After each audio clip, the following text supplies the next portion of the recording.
So what we're going to do is I'm going to pick somebody out of the audience.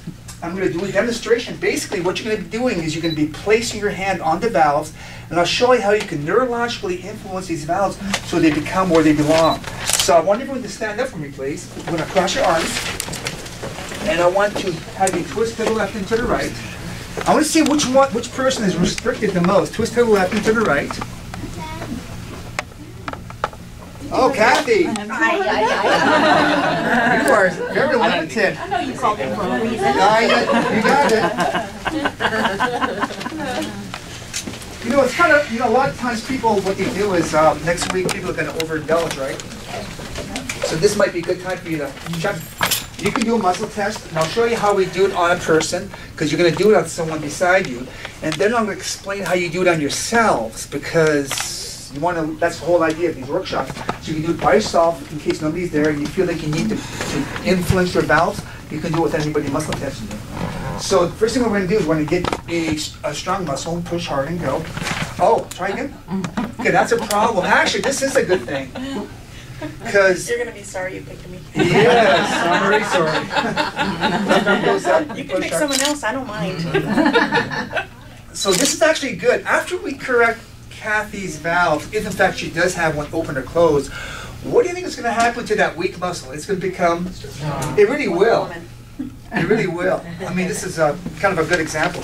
So Kathy, go ahead and cross your arms, and I want you to twist as far as you can to the left, as far as you can go, and then to the right.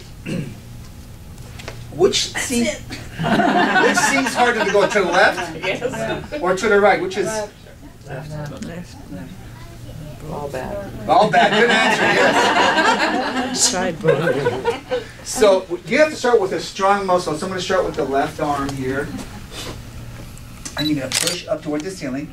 And the ileocecal valve is just right here on the right-hand side. So all you got to do is just put your hand, a broad contact on the ileocecal valve. Now, if the ileocecal valve is open or closed, what's going to happen to that strong muscle? It's going to go, push hard and go. And it does. Take your hand away.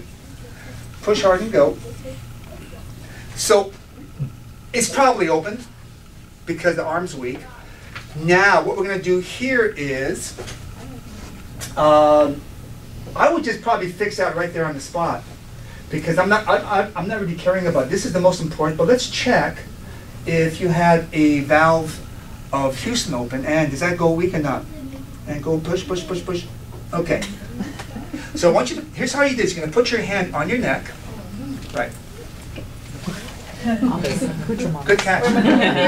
Probably, by the way, I didn't say you should put your hand on your upper neck. Yeah.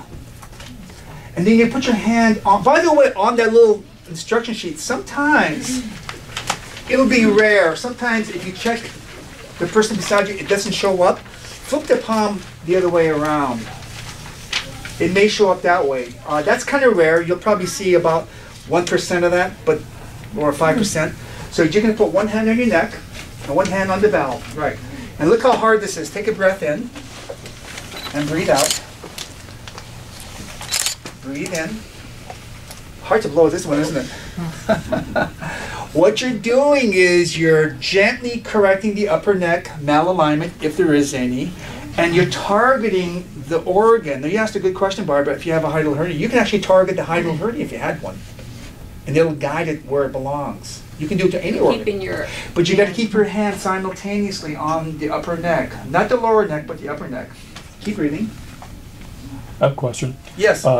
You say, do you apply pressure? No, Jay, you just touch it. You just hold. You just touch it. You don't apply any. Okay. Yeah, there's no pushing or pulling. You just gently touch, touch.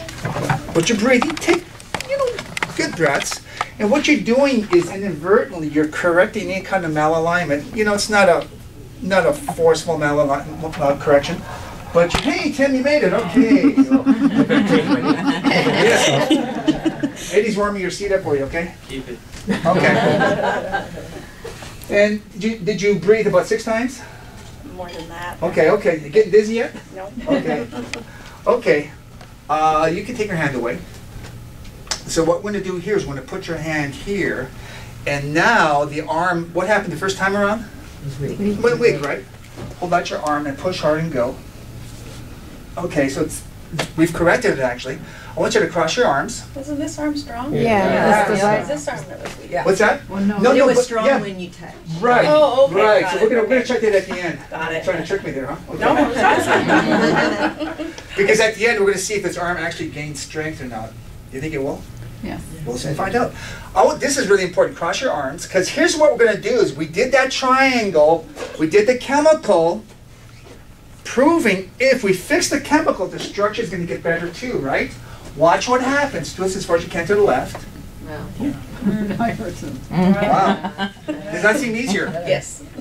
Proving we just fixed that triangle of health. And now watch. Give me the arm that was supposed to be very weak, and push hard and go. And that's like a rock. Hooray! So what we're all going to do is we're going to practice on each other. Any questions, by the way? You would do the same thing with the valve on first? Yeah, so yeah, you're going to do this first and see if you go weak.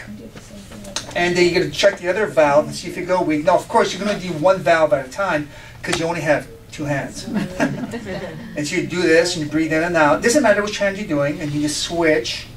And then you recheck. Always do the range of motion before and after, because you want to prove to yourself that you actually are doing that triangle of health, the triad of health. That's very, very important. Now, if you're by yourself, you probably don't need to do that, although some people do, just because they want to know that you're doing something more than just fixing valves. And what you should feel, and I'll tell you on that sheet, on the instruction sheet, you'll see that you'll feel happier. You will, because you are changing the neurotransmitters that's in your gut that goes to your brain. Your brain chemicals actually. Whoa, what'd you say? Yeah, you look at me. I mean, this is amazing stuff, and it's so easy. Doesn't this look easy?